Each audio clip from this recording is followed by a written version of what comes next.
আরেকবার আপনাদের সবাইকে স্বাগত।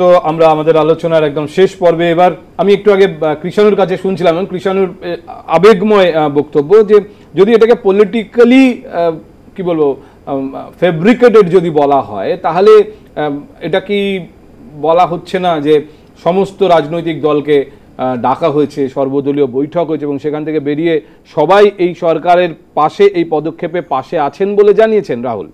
ইনফ্যাক্ট সেই সর্বদলীয় বৈঠকে আপনার দলের প্রতিনিধিত্ব ছিল। আমি রাহুলের উত্তরে আগে এটা মাস্টার স্ট্রোক বিজেপি সরকারের।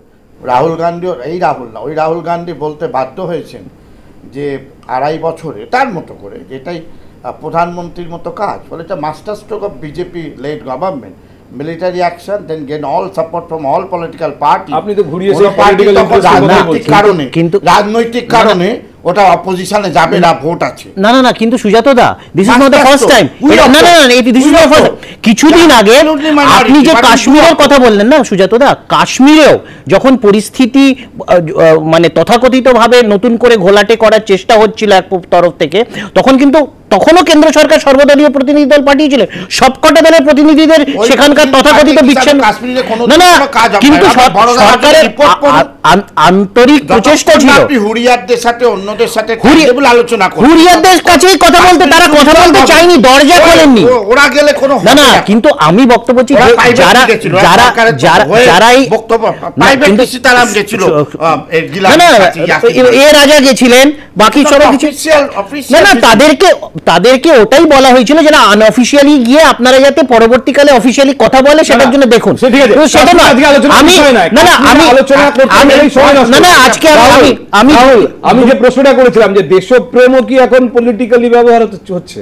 আমি একটা কথা স্পষ্ট বলতে চাই যে কেন্দ্রে কে সরকারে আছে, কে প্রধানমন্ত্রী কোন দলের, আজকে যদি দেশপ্রেমের কথা ওঠে বা ইন্টিগ্রিটি প্রশ্ন আসে, সেখানে আমরা সবসময় ওয়েলকাম করব। যদি সার্বভৌমত্বের প্রশ্ন আঘাত আসে, সেখানে দাঁড়িয়ে প্রত্যেক সময় ওয়েলকাম করবো। আর যারা যে কথা একটু আগে উঠলো, মমতা বন্দ্যোপাধ্যায় তৃণমূল কংগ্রেসের এই পশ্চিমবঙ্গের বুকে দুই ব্যাপারটা ভিন্ন, আঙ্গিকটা ভিন্ন, কোথাও আবেগটা এক জায়গায় আছে। যদি গোর্খাল্যান্ডের প্রশ্নে মমতা বন্দ্যোপাধ্যায় যেভাবে গোর্খাল্যান্ড হওয়াটাকে উঠে দিয়েছেন এবং যারা চেয়েছিলেন, মানুষ জানে, এই নিয়ে আমি ডিটেলসে যাচ্ছি না। সুতরাং আজকে মমতা বন্দ্যোপাধ্যায় প্রমাণ করেছেন এটা। আর আজকে আমরা চাই না, আমরা কোনো মতেই চাই না যে কোথাও দাঁড়িয়ে যদি যুদ্ধকালীন পরিস্থিতি হয়, কাশ্মীর যদি আমাদের অবিচ্ছেদ্য অঙ্গ হয়, আমি কাশ্মীর প্রসঙ্গে আসছি না, কাশ্মীরের প্রতিটি মানুষও কিন্তু আমাদের দেশের নাগরিক, তাদের যেন ক্যাজুয়ালিটি না হয়। এই যে সেনা ওখানে যাচ্ছেন, ওখানে গিয়ে করছেন, যেটা চৌধুরী বলতে চাইছিলেন, সেই এই যে ডিভিশনটা, কে সাধারণ মানুষ আর কে জঙ্গি, এটা প্রপারলি ডিটারমাইন করা উচিত, যাতে সাধারণ মানুষ। আমি একটা ছোট্ট বলি, এখানে দাঁড়িয়ে সাধারণ মানুষের জন্য জীবনহানি না হয়, কারণ সবাই ভারতবর্ষের লোক, ভারতীয়, সুতরাং এই আবেগটা কিন্তু আমাদেরও আছে। আর দ্বিতীয় কথা হচ্ছে যে এটাকে পাকিস্তান প্রশ্নে যে কোনো সিদ্ধান্তে নিশ্চয়ই আমরা পেছনে থাকবো, কিন্তু কখনো এটা মনে না হয় আমাদের, হয়তো হবে না, যে আগামী দিনে উত্তরপ্রদেশের ভোট, আগামী দিনে নির্বাচন, কোথাও দাঁড়িয়ে যেন ঘুরিয়ে দেওয়া না হয়। কোথাও না কোথাও ভোট হয়, তাহলে তো কোনো ডিসিশনই নেওয়া যাবে না। আমার একটা প্রশ্ন to all the political parties, basically from the opposition side, forget about Kashmir. If this operation was a failure, what is your opinion? আপনাদের স্ট্যান্ডটা কি বলুন। তো we never entered to Pakistan, আমরা পাকিস্তানে ঢুকেই তো নি, আমরা সার্জিক্যাল অপারেশন করেছি আমাদের নিজের দেশের মাটিতে। if POK is our country, so আমাদের ইন্ডিয়া বসে অ্যাকশন করেছি। I want to comment on if this operation was a failure, হয়তো it did not take off and we came back with heavy casualties. What is your opinion? তখন কি আপনার কি মনে হয় তখন ব্রিগেডিয়ার যে মিলিটারি অপারেশনস এর ডিজি, তিনি কি বসে সাংবাদিক সম্মেলন করে জানাতেন আমরা ঢুকেছিলাম? আদৌ কি কিছু জানতে পারতো? আমার তো প্রশ্নটা ছিল সেখানে। না না, উনি যেটা বলছেন উনি তা বলছেন না, উনি বলছেন তখন আপনারা কাকে ব্লেম করতেন? পলিটিক্যাল লিডারশিপকে তো করতেন। আমি যেটা বলছি, আমি সেটাই জেনেও বলছি যে আমি কি বলছি, যে আপনার কি মনে হয় তখন এটাকে হাইলাইট করা হতো, তখন ডিজিএমও বসে সাংবাদিক সম্মেলন করতেন? It was a very deliberate decision taken. Everybody was on board in the decision making. কি প্রথম কথা, রিটালিয়েশন হবে কি হবে না। আমি mid-90s থেকে আমি চেঁচামেচি করছি, আর আমার কথা কেউ শুনতো না। I was a young commanding officer, আমার রক্ত গরম। আমি যখন রিটায়ার করলাম 2010-এ, আমার তাও বলছি no, it's a political decision. তো আমি এখন তার 6 বছর পরে now some government has taken a decision এখন এটা we have opened a Pandora's box আমি না আমরা এসব কথা তুলছি না একটা জিনিস আমি বলতে চাই ভারতবর্ষের সামরিক বাহিনী তারা পলিটিক্যাল লিডারশিপের আন্ডারে অপারেট করে, যেটা একটু আগে সুজাতদা বলছিলেন যে পাকিস্তানে কেন এটা হয় না কি বাংলাদেশে কেন একবার এটা হয়েছে, তার কারণ হচ্ছে সেখানে পলিটিক্যাল লিডারশিপের আন্ডারে আর্মি থাকতে চায় না কিংবা সেই সময় থাকতে চায়নি, তার জন্যই আর্মি অথরিটি পলিটিক্যাল লিডারশিপকে ডিথ্রোন করে, সেখানে তার যেটাকে কু বলে সে কু হয়। ভারতবর্ষে সেরকম কোনো ইতিহাস নেই, ভারতবর্ষে এমনকি জেনারেল ম্যানেকশন প্রতি যেরকম অনেক বিদেশি মিডিয়া তৎকালীন বলেছিলেন সেই সময়ও আর্মি অত্যন্ত সংযতভাবে তারা পলিটিক্যাল ডিসিশন লিডারশিপের আন্ডারেই থাকে। রাহুল দা, এখন আমরা ওই জিনিসটা আসলে তৃণমূল আগে সরকারের কাছে যাক কেন্দ্রের, তখন আপনারা বুঝতে পারবেন দেশ চালানোটা কি।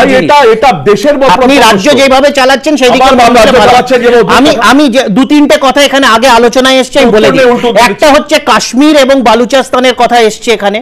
প্রথম কথা জানিয়ে রাখি, ভারত স্বাধীন হওয়ার আগে এবং পাকিস্তান গঠন হওয়ার আগে বালুচিস্তান স্বাধীন রাষ্ট্র ছিল। 11ই আগস্ট 1947 সালে বালুচিস্তান একটি স্বাধীন রাষ্ট্র ছিল। 14ই আগস্ট পাকিস্তান গঠন হয়েছে এবং 15ই আগস্ট ভারত স্বাধীনতা পেয়েছে। তো সুতরাং বালুচিস্তান কাশ্মীর যেরকম অন্যান্য অঙ্গরাজ্য সেখানে অ্যাক্সেশন একটা ট্রিটির মাধ্যমে তারা অ্যাক্সিড করেছে, সেরকম কাশ্মীরও করেছে। কাশ্মীরের পরিস্থিতিটা একদম different.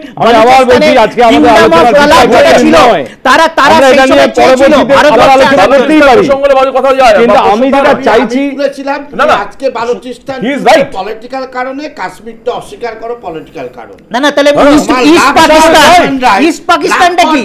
Determination is a political game.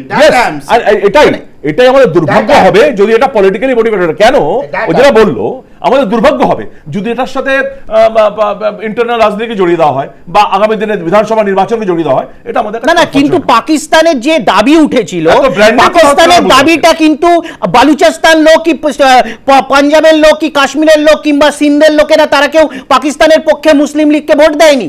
যারা দিয়েছিলেন তৎকালীন বেঙ্গল প্রভিন্স থেকে এসেছিল, সেই বেঙ্গল প্রভিন্স আজকে পাকিস্তানে নেই, সেটা পাকিস্তান থেকে আলাদা হয়ে একটা রাষ্ট্র হয়েছে। তো পাকিস্তানের লজিকটা আজকে সিন্ধে একটা মার্জিনাল ভোটে তারা মানে প্রায় জালিয়াতি করে থাকবে না বা কাশ্মীর ভারত থেকে বেরিয়ে যাবে নিয়ে আলোচনাই করছি না। এই কথাগুলো এসেছে তাই বলতে বাধ্য। আপনি বলছেন was the armed forces utilized for a political gain? আপনার কোয়েশ্চেন হচ্ছে এটা। দেখুন, আর্মড ফোর্সেসকে জিজ্ঞেস করা হয় এই টাস্কটা করতে পারবে কি না। The armed forces give an opinion. Ultimately, it is a political decision of the government of the day. এখন government of the day কোন পার্টি, it doesn't matter. না না, মিলিটারির কাছে এটা কোনো ব্যাপার না। আমি জানি Indian army has done there job, আমি সেটা নিয়ে কোনো প্রশ্ন তুলছি। আমার বক্তব্য হচ্ছে যে এইটাই যদি আজকে নরেন্দ্র মোদীর সরকার না হয়ে মনমোহন সিং এর সরকার হতো, তাহলে কি এই ডিসিশন হতো? আগে পার্লামেন্ট পর্যন্ত যেখানে এসে মেরে গেছে আমরা চুপ করে সহ্য করেছি, সেখানে পার্লামেন্ট কেন? বম্বে অ্যাটাকের পর ইউএনওতে তৎকালীন প্রধানমন্ত্রী মনমোহন সিং এর বক্তব্যটা শুনুন এবং বর্তমানে সুষমা স্বরাজ বক্তব্যটা শুনুন, তাহলেই সরকারের যে মানসিকতা, কি মানসিকতা নিয়ে সরকার চলছে সেটা আপনি বুঝতে পারবেন। সরকার কি করছিল সেটা পরিষ্কার আজকের ঘটনাতে বোঝা গেল। আজকে আমরা কোথায় দাঁড়িয়ে আছি, আজকে পাকিস্তানের কি অবস্থা হয়েছে এবং 2004 থেকে 2014 কি অবস্থা ছিল সেটাই পরিষ্কার হয়ে গেল। একদম শেষ করব, আমাদের সময় নেই। হঠাৎ করে বিজেপির সাথে অন্য দলের একটা ফান্ডামেন্টাল ডিফারেন্স আছে, আমাদের হাতে একদম সময় নেই। একবার বিজেপি সমরবাদে বিশ্বাস করে, বিজেপি আগ্রাসন সমরবাদে। আচ্ছা, ফলে বিজেপির এই অ্যাটাক পলিটিক্যাল গেন আছে, একটু মোদী সরকারের হাল খারাপ এবং তাছাড়া এইটা না যুদ্ধযোগী না দিলে পলিটিক্যালি গেইন করতে পারবে না। প্লাস সুজাতা দাও বাকি হিউম্যান রাইটস অ্যাক্টিভিস্ট থেকে আলাদা আজকে আর নেই। আমরা এই প্রশ্ন তুলেছি কারণ এই আলোচনাও কিন্তু হচ্ছে এবং আমরা সব দিক থেকে সমস্ত ডাইমেনশনে বিষয়টিকে দেখতে চেয়েছি, তাই আজকে একটু অন্যভাবে এই বিষয়টিকে নিয়ে আমরা পোস্ট টেবিলে কাটাছেড়া করেছি। ব্রিগেডিয়ার, আমাদের হাতে একদম সময় শেষ। আপনার সঙ্গে আবার দেখা হবে এই আলোচনায়, আবার এই নিয়ে আমরা কথা বলবো। আমরা আর্মি ফরেন ডেলিগেশনের সাথে কথা বলতাম, ওরা আমাদের অনেক সাজেশন দিত। দ্য বেস্ট সাজেশনস আমি পেয়েছি ফ্রম দ্য ইসরায়েলি।